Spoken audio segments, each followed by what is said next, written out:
Hi, I'm Nancy with Peace Coaching Worldwide. Thanks for stopping by today. And today, I thought I would talk a little bit about something that came up for me in session just here recently.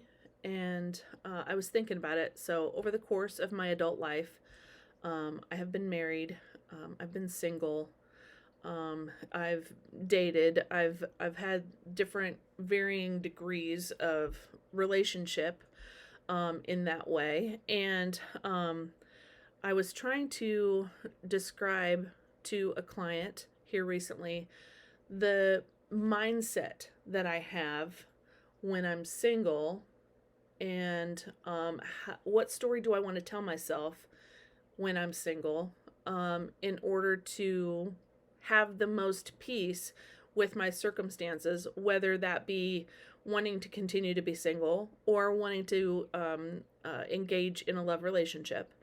And so what I was describing was the words that the phrase that I used to describe this is open neutrality.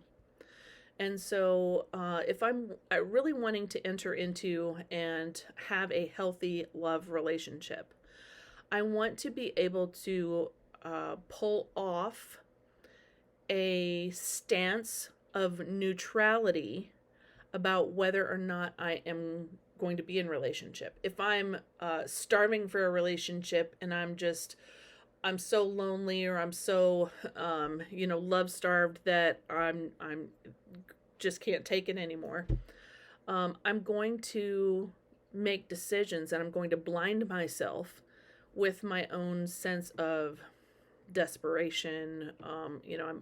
And it might not even be that overstated. It might just be like, I want companionship and I don't want to be lonely. It doesn't even have to be extreme. But any place inside of me that feels like it needs that in order to be complete, in order to be okay, that is not a place of neutrality. And so it takes a lot of effort, and it takes a lot of time and practice to get to a place of neutrality with that, of where I'm okay if I'm single and I'm okay if I'm in a relationship. And so kind of that neutral place.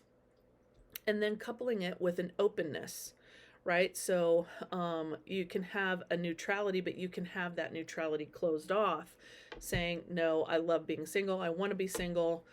This is just how it's going to be. And that's more of a closed neutrality, which is fine, and to each their own.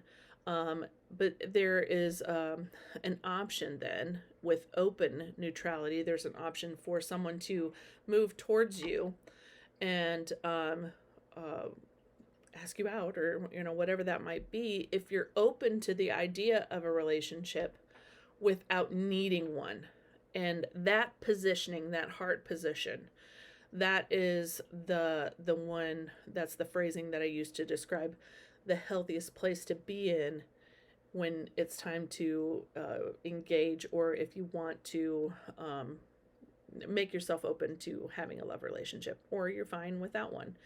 That neutrality, that place, is the healthiest and most comfortable, and it will cause you not to do things like sell yourself short, or close your eyes to red flags, etc. And so being able to be brutally honest with yourself about how neutral am I to this, and you might have some parts that say, oh, I don't care, I want to be single, but you might have other parts that have different ideas about that. And so really kind of coming to terms with all the different facets of yourself and your personality, and recognizing which parts of me are really pining and jonesing for a relationship, and which part of me is completely resistant to it, etc. And really coming to terms with getting those things neutral and healed through. And then opening your heart to the possibility, but being okay if it doesn't come along as well. And so the concept of open neutrality. So there's your food for thought for today. Thanks for stopping by.